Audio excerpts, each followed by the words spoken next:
everyone. Welcome back to another episode of the Female Empowered Podcast. And I'm just going to say, I don't know if you can tell by my voice, but I am sick.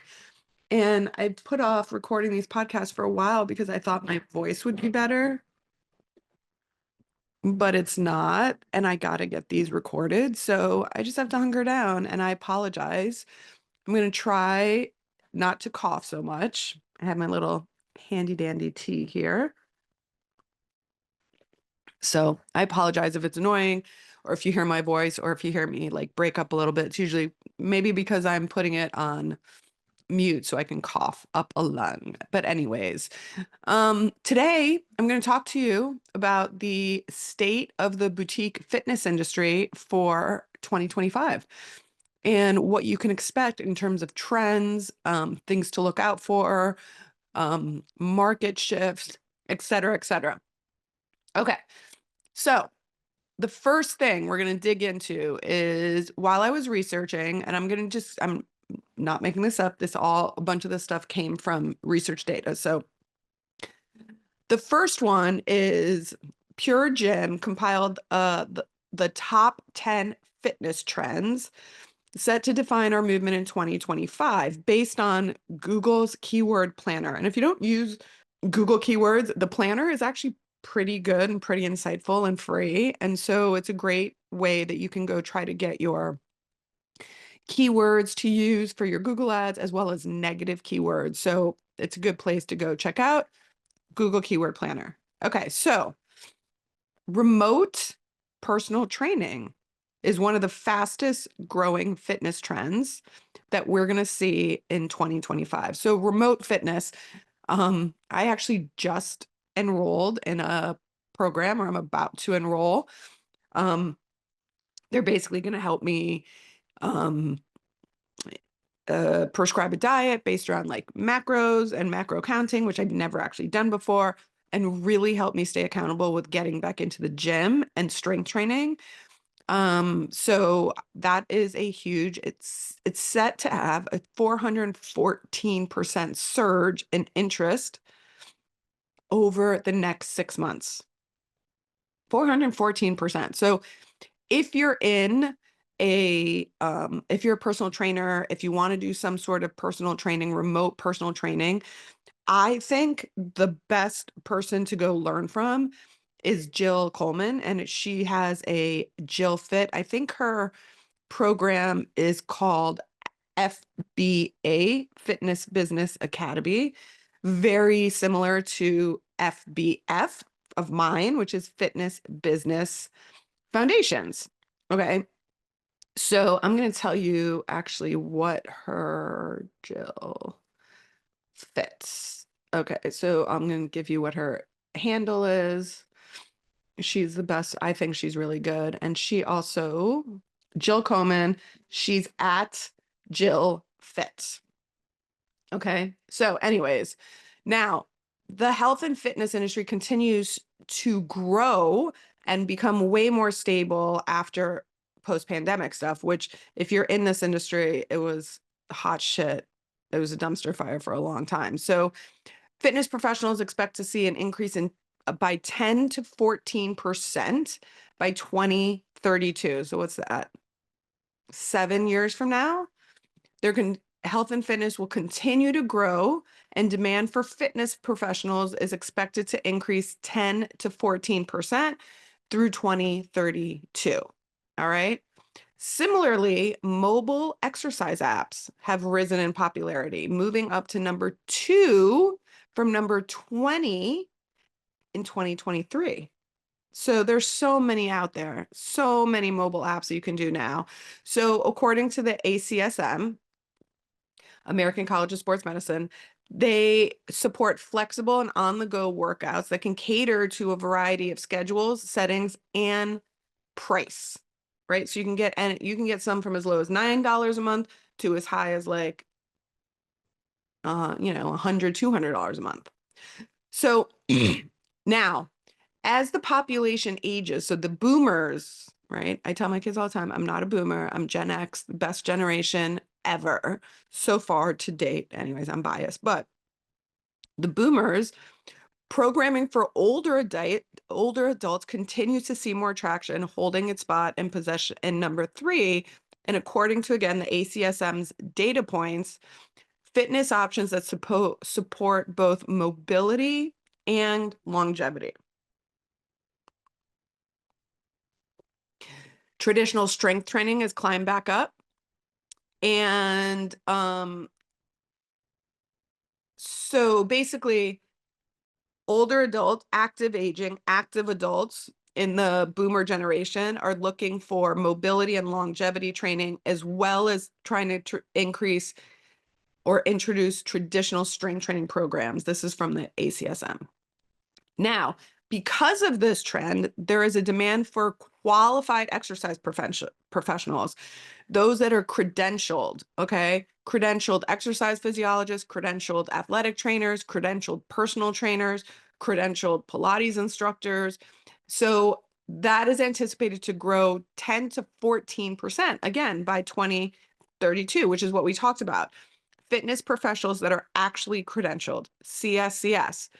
They are Pilates certified, yoga certified. There's an ACSM certification. So there's a lot of certifications out there, but qualified exercise professionals is on the rise. Okay.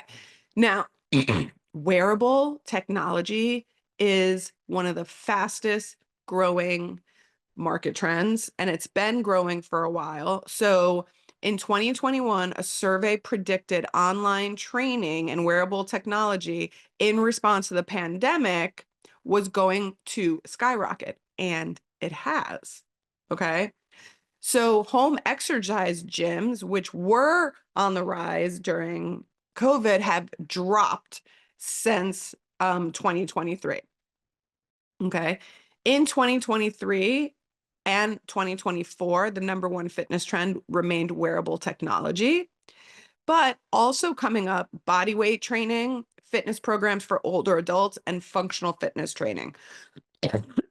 Those have also continued to rise. Okay.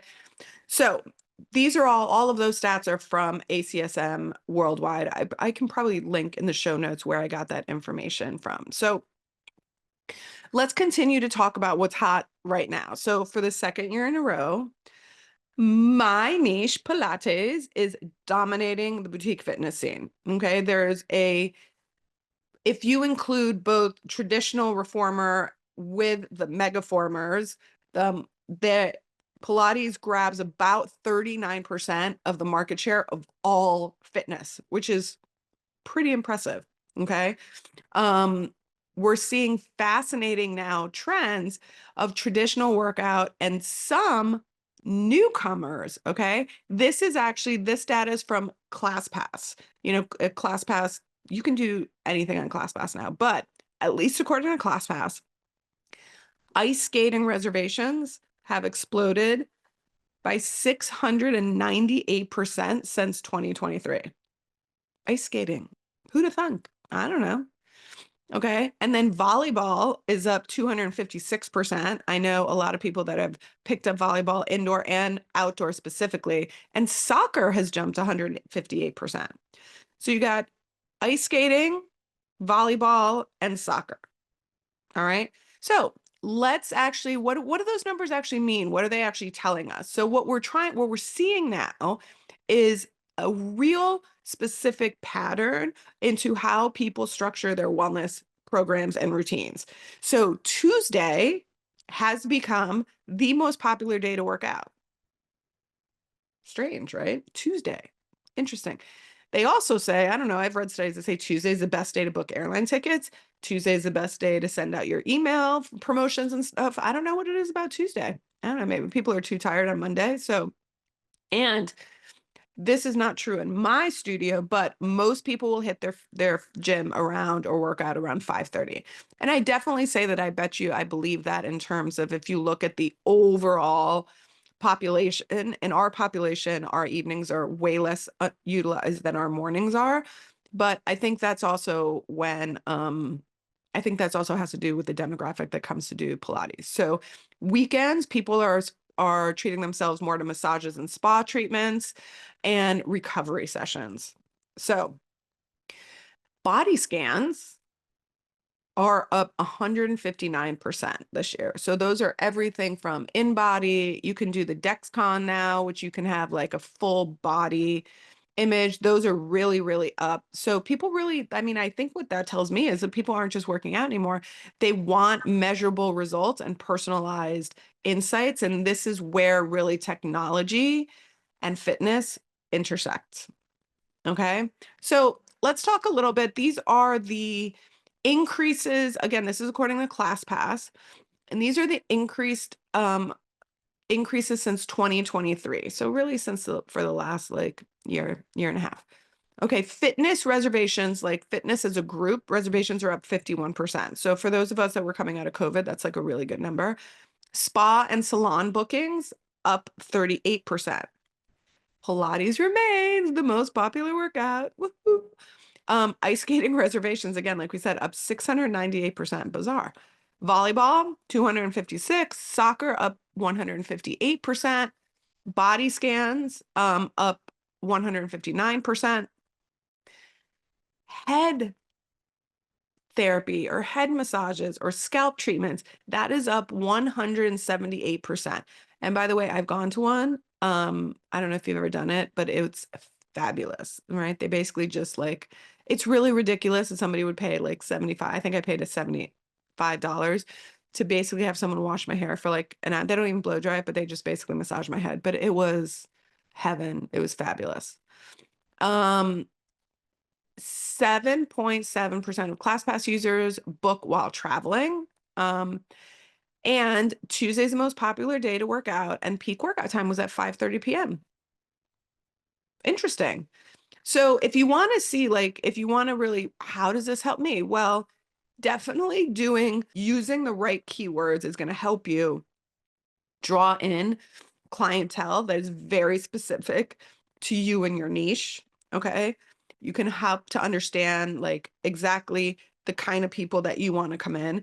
If you do have a traditional gym with traditional weight training, 5:30 seems to be the best time. And I would pack your classes on Tuesday. Um, the other thing is people are really looking for programming for older adults. These people usually have they're exercisers. They want to stay fit. They want to age actively, and they have disposable income to use. So, programming for them where they can feel comfortable, especially doing body weight exercises or strength training, is the way to go. And if you can figure out a way that you can intersect your brand of fitness into some sort of wearable technology, I think that's always on trend. And so that's all I got for you today. I hope you enjoyed it, and I hope my rusty pipes wasn't as annoying and distracting as I thought it would be. And until next time, my friends, bye for now.